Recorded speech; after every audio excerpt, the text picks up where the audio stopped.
Ever since I can remember, I've been on a search for a lot of the things we're all looking for: the right relationship, the right job, the right friends, the right support network, the right spiritual practice. So related to this search, about 7 years ago, I learned that a spiritual speaker was coming to the area.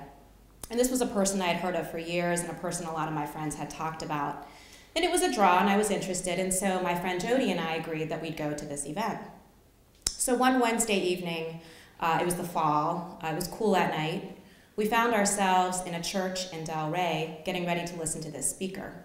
The room was packed. There was not a seat in the house open, and everyone was in conversation about the speaker and things going on in their lives, and Jody and I knew some people there, and we were kind of, browsing about the room looking at who was there. And we were struck by a man in the row behind us. This man was very distinguished. He was wearing a suit and tie. He was very attractive. He was in his 60s. He was leaning back in his chair confidently, his arms folded across his chest. He had silver gray hair, and he was wearing thick, round tortoiseshell glasses. I leaned over to Jody. I saw a bunch of people gather around this man, and they were all talking to him, and people were stepping through the aisles to get his attention.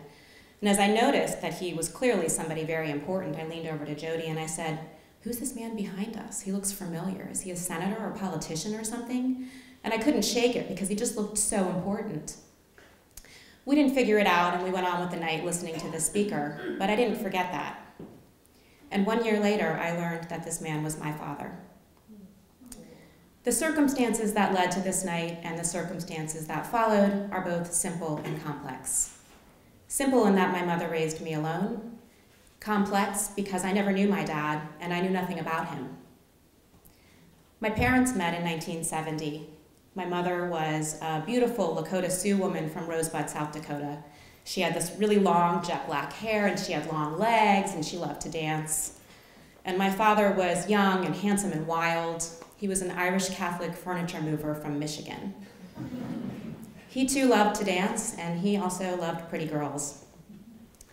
Their experience was very brief, very passionate, and very conflictual, but it did leave an impact. It resulted in me. After that, my mom was newly pregnant, and she returned to South Dakota to be among the comfort of her family, and that's where we got our start. It was me, it was my mom, it was her mom, and it was her mom's mom. And because my family was so matriarchal, it never really occurred to me that I didn't have a dad until I grew older. We had moved back to DC at this time, and I started to spend time with my friends in their houses, and I was suddenly exposed to these people that also lived in the house, these strange foreign creatures that were called Dad, or sometimes we called him Bob if he was the stepdad. And so began the questions. Where was my dad? Did he love me? If I was looking at that cloud outside, was my dad also looking at that cloud at the same time and thinking about me? Where were all my brothers and sisters? Were they going to show up for me one day at school in the blue station wagon with the wood panel doors and pick me up? Or maybe I too had a Bob. My mother, bless her, I wasn't easy, and the answers she gave me to these questions were very vague and very inconsistent. And it was never a comfortable conversation at all. As I grew up, I grew angry, and I grew crazy, and I grew impulsive, and I grew sad, and I did a lot of crazy things. And because I didn't have any of these answers, I created my own. I sometimes told my friends that my dad lived in Minnesota and that he sent me tennis rackets. Other times I told people that I came from a really big family and I had tons of brothers and sisters and they were all really amazing and cool, especially my big brother. And then I had a secret idea. I thought my father could actually be Mick Jagger. And this is because 2 reasons. Number 1, we shared the same lips, and number 2, he was a rock star, and I was obsessed with rock stars. And it really explained a lot. I mean, Mick was really busy, and he had several babies by several ladies, and clearly one day he would show up for me, not in the station wagon, but he might show up for me in a limousine, and then I'd show everybody. But Mick never showed up for me, and neither did my dad.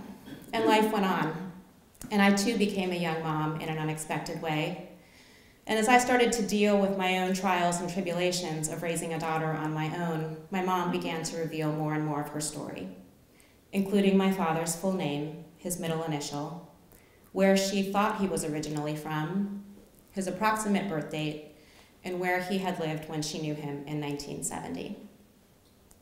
And so 6 years ago, with these pieces of information and my mother's blessing, I decided to search. It wasn't literal. I didn't wake up one day and say, I've decided. It was just more this process that grew into more of a reality. And as I plugged in information online and hundreds of search results came back, I grew more and more aware that the search for my father was helping me become more and authentic and whole in myself. One Friday afternoon, I learned the truth. I learned that my father was actually a man who lived 3 miles away from me. He owned a moving company, he was still a furniture mover, and he was married. Also at this time, a circle of friends in my life unfolded who already knew my dad and had known me at the same time and had never connected the dots. After a really awkward phone call and a really emotional letter, my father and I agreed to meet each other in person at Clyde's restaurant in Falls Church. It was scary, surreal, weird, magical, awkward, and sad. It was wonderful and horrible all at the same time.